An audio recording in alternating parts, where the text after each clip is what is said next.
para calon kepala daerah sudah mendaftarkan ke KPU setempat begitu ya. Saya sebelum ke Mas Umam, saya mau ke Mbak Putri dulu. Mbak Putri, kalau melihat dari Kim sendiri atau dari Partai Golkar sendiri nih ya, suara dari Anies Baswedan ini kan cukup besar begitu ya. Sejauh survei ini masih bertengger di posisi 1. Lantas banyak yang bertanya-tanya kemana suara Anies nantinya. Apakah ada upaya yang dilakukan juga oleh Kim nantinya untuk mengajak Anies sama-sama nantinya mendukung Ridho atau Rawon ini di Pilkada Jakarta?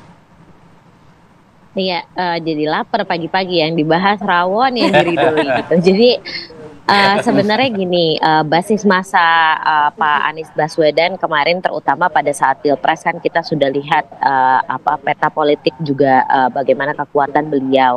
Jadi tentu komunikasi dengan beliau dan juga timnya itu pasti akan tetap kami langsungkan selama proses kampanye yang nanti akan dilakukan sampai dengan akhir bulan November, dan tentu kami juga sangat berharap kehadiran Pak Suswono dalam hal ini bisa sama-sama mengajak basis massa dari partai PKS juga, dan tentu yang kemarin sempat mendukung Pak Anies pada saat Pilpres untuk menjadi pendukung dari Bang RK dan juga Pak Suswono. Tapi yang kami ingin tekankan di sini adalah tentu kualitas dari pasangan calon yang kami usung, Bang RK dan juga Pak Suswono itu kan memang sama-sama mempunyai pengalaman yang sangat mumpuni gitu dalam kebijakan publik dan juga pemerintahan. Apalagi Bang RK juga mempunyai spesialisasi dalam penataan kawasan bisnis dan industri yang tentu sangat juga dibutuhkan gitu dalam hal nanti kita menata daerah khusus Jakarta ini pasca kita pindah nanti ke ibu kota negara yang baru. Jadi tentu dengan pengalaman Pak Suswono sebagai menteri dan juga tentu pimpinan di berbagai posisi, kita akan melihat ini menjadi salah satu daya tawar yang sangat strategis dan juga akan menarik untuk masyarakat yang kemarin memang mendukung Pak Anies Baswedan dengan berbagai strategi politik dan juga program-program yang beliau tawarkan pada saat Pilpres. Oke, Mbak Putri, kita tidak menyaksikan lah kalau misalnya PKS punya mesin partai yang luar biasa di Jakarta. Tapi kalau bicara masalah Ridho, sepertinya banyak netizen yang belum ridho nih dengan Pak Ridwan Kamil. Kalau kita lihat bagaimana yang sedang beredar sekarang, tweet-tweet lamanya beredar lagi soal mengomentari soal Jakarta, yang kemudian dianggapnya sebagai, dianggap para netizen ini sebagai satu hal yang kok kurang mengenakan ya, didengar oleh warga Jakarta. Nah, ini pendapatnya bagaimana nih? Bagaimana meyakinkan warga Jakarta bahwa Ridwan Kamil tepat untuk kota Jakarta? Ya, apa yang kemarin disampaikan oleh Bang RK sebenarnya sudah tepat bahwa memang sebagai seorang pemimpin juga beliau telah melewati proses pendewasaan gitu. Jadi tweet-tweet lama yang disampaikan itu memang jejak digital yang tidak bisa dihapus, adalah sebuah pendapat yang beliau pernah sampaikan ketika belum masuk ke pemerintahan gitu. Jadi posisinya masih sebagai warga yang memang mempunyai hal-hal atau concern yang patut disampaikan melalui media sosial. Dan saya rasa itu sebuah hal yang kita lakukan setiap harinya gitu sebagai masyarakat yang mempunyai kebebasan berdemokrasi dan menyampaikan pendapat.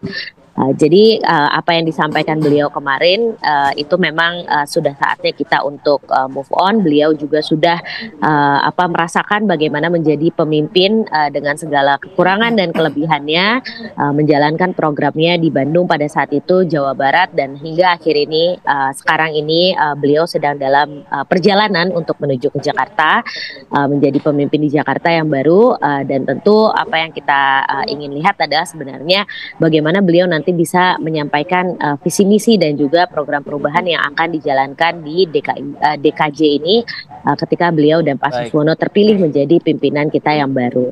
Jadi ya seperti kata beliau, sudah saatnya kita move on dan fokus pada masa depan. Oke, nanti saya mau ke Bang Andreas. Bang Andreas, kalau melihat dari PDI Perjuangan sendiri, tadi kata Mas Umam nih nampaknya tidak menargetkan menang begitu ya di Pilkada Jakarta dengan mengusung Pramono Anung dan juga Rano Karno. Nah, lantas apakah juga sudah ada diskusi dengan pihak Anies nantinya yuk sama-sama begitu di Jakarta? Anies juga mendukung justru kepada Pramono Anung dan juga Rano Karno. Tapi kita tahan dulu ya, kita akan sambung di segmen berikut, tetap bersama kami. Kita lanjutkan kembali perbincangan Bang Andreas. Sudahkah ada rencana dari PDIP untuk mengajak Anies juga mendukung dari pasangan Pramono Rano ini? Singkat saja, Bang.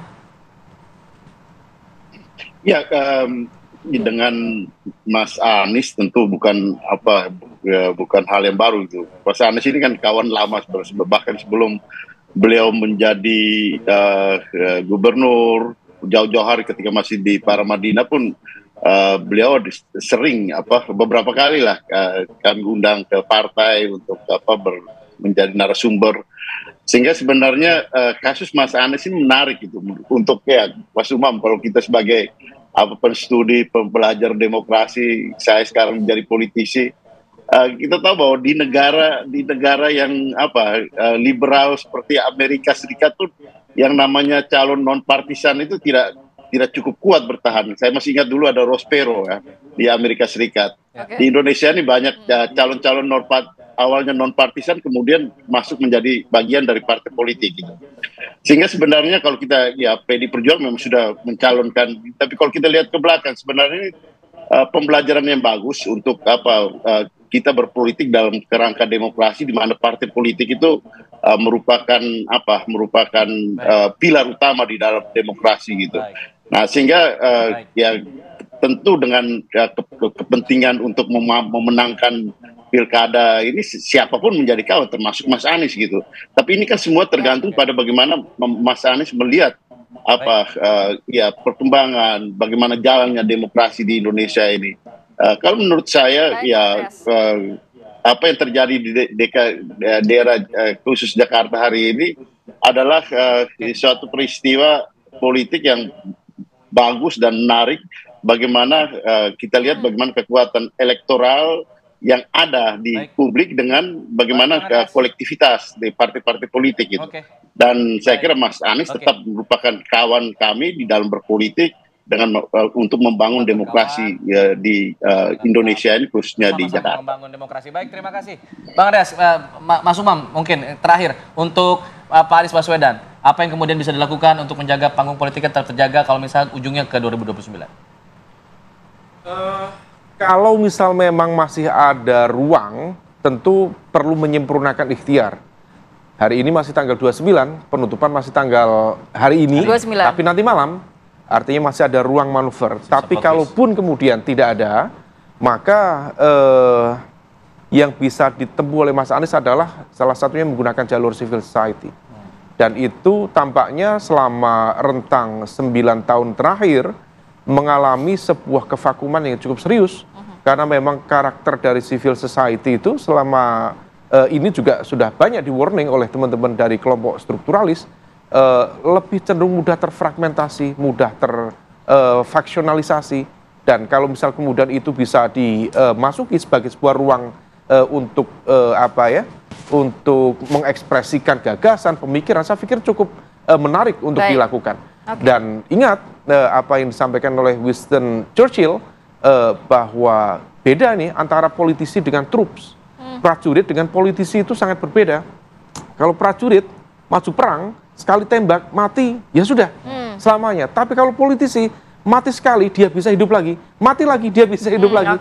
Artinya kalau misalnya kemudian dalam konteks perjalanan bisa saja ini menjadi akhir sementara dari perjalanan politik Anies Baswedan, tapi barangkali nanti akan ada momentum lagi yang kemudian memberikan kesempatan yang sama bagi semua kader terbaik Indonesia untuk maju berkontribusi pada bangsa. Kalau berbicara mengenai